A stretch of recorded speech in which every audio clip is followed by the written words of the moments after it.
I met a GYPSY.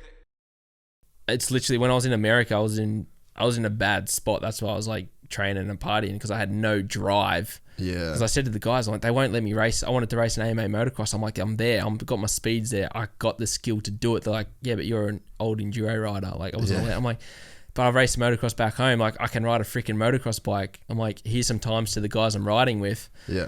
And I'm like, said to him, like, I'll go top 15, top 20, top 10 at the end of the national series in America. I said to him, I would have gone top 10. Like, I just said, I would do it, but they won't believe me. And I'm like, I would bust my balls the whole time I was at 83. And that's the thing, I had that opportunity to train there with those dudes. And I put in, they saw how much work I put in. I was up at every morning working on my bike. I didn't have a practice mechanic there like those princesses do. Yeah.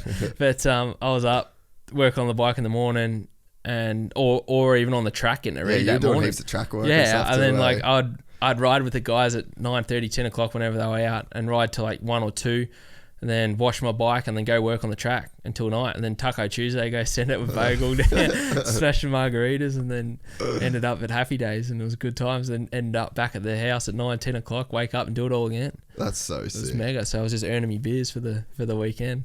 It would have been so sick to just be there in that environment with the boys in the grind, because that's sort of, it's almost like motocross is such an individual sport, but it's almost like in those environments at the right compound. Like, that's obviously why Cooper left Alden, so he wanted to be in that vibe, you know.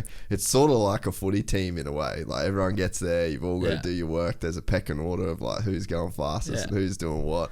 And you just get in, and just the group of just fucking savages throwing down every day. Yeah, and that's the thing. I was like, because I sort of could have gone to a few different tracks, I guess, like, because JH and it's got the connections all over there. He's like, oh, well, you can go to Sandbox or Moto, whatever. Yeah, Sandbox. And then I could have gone to Alden's as well, maybe through KTM, or I could have gone maybe to the Goat Farm a couple of days, but you know, Yamaha just took over that, so it was a bit, you know, however.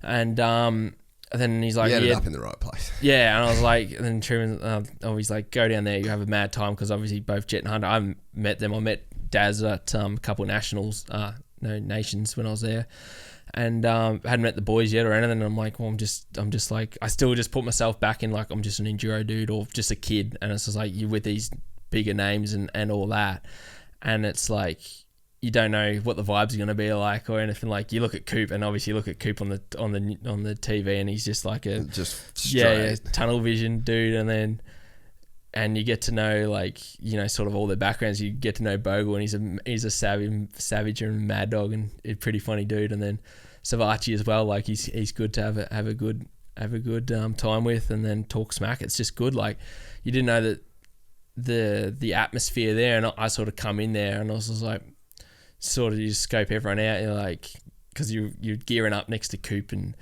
Bogle and Joey, and then it's just like you're looking at these dudes, you're like, I gotta gear up and go ride with them. I look like a squid. And the first couple of days I just had a stock bike, and then they rode, and then they went off to the race. Then I stayed and rode with Benny Griffith, who's who's spannering for Anderson. He was there, so I stayed with him the first week. He's also the man. He is the man. Benny's the biggest. So then I was with him, and then he had something to say at me jet post today. Yeah, that's who bit back at me, and I was like, and then I looked into him, and I was like, yeah, he loves it.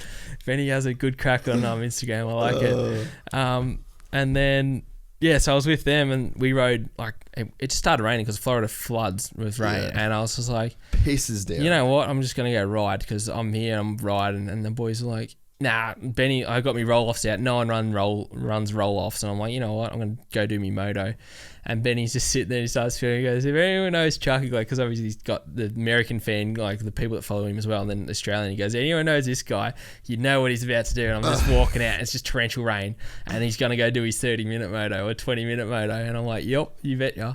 Went out there, and I just smashing puddles, and it stopped raining the last 5-10 minutes, and Burner went out, and Austin and a few other boys, and they're just into it. And I'm like, well, you gotta ride, like, it doesn't matter, like, I'm not waiting for the track to get that's where, like, a lot of guys don't go out unless the track's pristine. Like, I know at Alden's, the dudes never have a rough track. It's prepared every morning. Like, dude preps everything every day.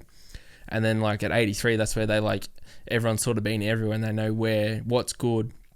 And they got their track dudes as well, but they'll just go fix a corner once every day or whatever it needs to blown out. And they leave the track rough to train on.